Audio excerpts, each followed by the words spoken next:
Para atletas, pesquisadoras e qualquer pessoa que leva a saúde a sério, sempre fica aquela dúvida, né? Qual é, afinal, o melhor momento para uma mulher fazer um teste de composição corporal e poder confiar de verdade naquele resultado? Bom, vamos descobrir a hora certa. É uma frustração super comum. A pessoa faz um teste de composição corporal e ele dá um resultado. Semanas depois, mesmo com a dieta e o treino certinhos, o resultado é totalmente diferente. Por que isso acontece, hein? A resposta, como a gente vai ver, está na nossa biologia. E aqui está a raiz do problema. Por décadas, a ciência olhava para as flutuações hormonais femininas e achava tudo complicado demais.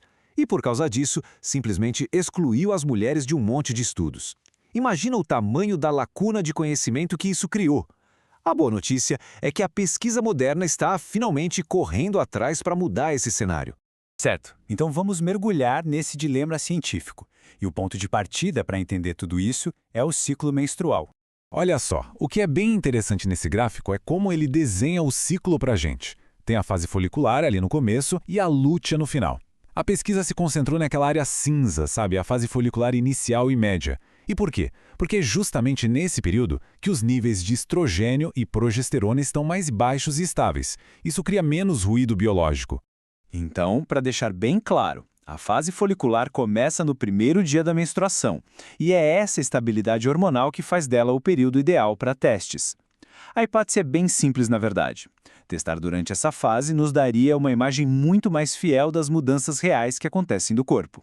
Com essa hipótese em mente, os pesquisadores foram à luta e montaram um estudo para encontrar, de vez, uma resposta definitiva para essa questão. E o estudo foi super meticuloso. Eles acompanharam 19 mulheres e compararam duas fases dentro daquela janela de baixa hormonal, a folicular inicial e a média. E para medir, nada de equipamento comum não. Usaram o que há de melhor, o padrão ouro, como o modelo 4C e o DXA. São métodos de altíssima precisão, capazes de detectar as menores mudanças em músculo, gordura e fluidos. E os resultados? Bom, eles foram bastante reveladores. Vamos ver o que os números mostraram. Esse slide aqui resume o ponto principal de um jeito ótimo. As métricas que mais importam para acompanhar o progresso, percentual de gordura, massa livre de gordura e massa magra, ficaram, olha só, estáveis entre as duas fases. Sim, teve algumas pequenas variações, principalmente ligadas a fluidos, mas os componentes que realmente definem a composição corporal não mudaram de forma significativa. A diferença média na massa corporal total foi de pouco mais de meio quilo. E embora isso seja estatisticamente significativo, na prática é uma mudança bem pequena. Provavelmente é só uma pequena flutuação de fluidos e não uma mudança real em músculo ou gordura. Isso só reforça a ideia de que a composição central do corpo é estável nesse período. E aqui está, preto no branco, a conclusão direta dos pesquisadores. O ponto-chave é o seguinte: as pequenas mudanças que eles viram na composição corporal durante a fase folicular estavam dentro da margem de erro dos próprios equipamentos. Ou seja, em outras palavras, os resultados eram essencialmente os mesmos. E ainda teve um achado secundário bem interessante sobre o metabolismo, uma medida chamada quociente respiratório, ou QR, que basicamente indica qual tipo de combustível o corpo está usando, foi um pouquinho menor na fase meio folicular. Isso sugere que o corpo estava queimando um pouco mais de gordura como fonte de energia.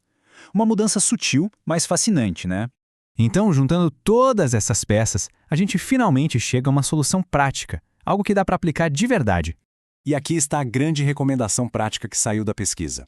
Para ter a leitura mais consistente possível, o ideal é agendar o teste de composição corporal nos primeiros 11 ou 12 dias depois do início da menstruação. E o segredo é a consistência, testar sempre dentro dessa mesma janela, ciclo após ciclo. O objetivo aqui é bem simples na verdade, é remover as variáveis. Ao padronizar o momento do teste, aquele ruído hormonal é minimizado. E o que isso significa? Significa que qualquer mudança que o teste mostrar vai ser uma mudança real na composição corporal, e não só um eco do ciclo menstrual. E isso tudo vai muito além de ter um número mais preciso num papel, sabe? As implicações disso são bem maiores. Resumindo, o que temos aqui são dois grandes avanços. Primeiro, é um passo enorme para uma ciência mais inclusiva que finalmente oferece um protocolo claro para estudar a fisiologia feminina. E segundo, isso dá para as pessoas uma ferramenta prática para entenderem seus próprios corpos com mais precisão, garantindo que todo esforço na academia e na dieta seja refletido em dados que são de fato confiáveis. E isso tudo nos deixa com a pergunta para o futuro.